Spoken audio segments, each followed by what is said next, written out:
Biz gidiyoruz, siz de geliyorsunuz.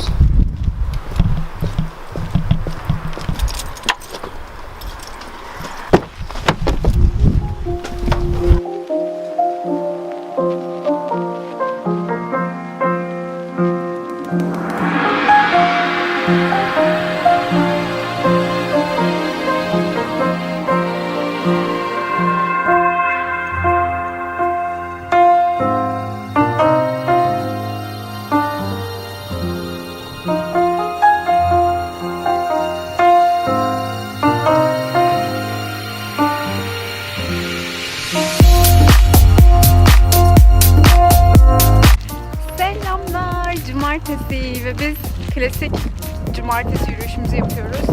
Ormanlar sizi de ürkütür mü? Doğanın içinde olmak harika ama insanı ürpermiyor mu biraz?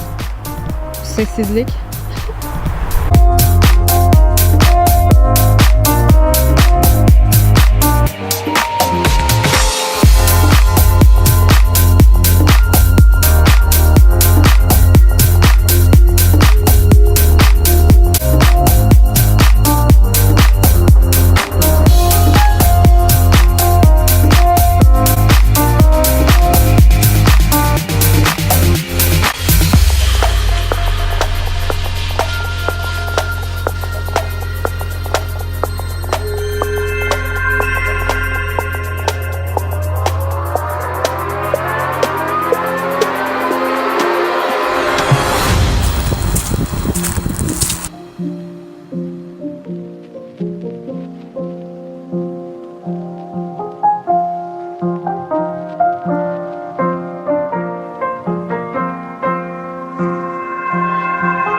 Kısa bir yürüyüş oldu çünkü yağmur yağmak üzere.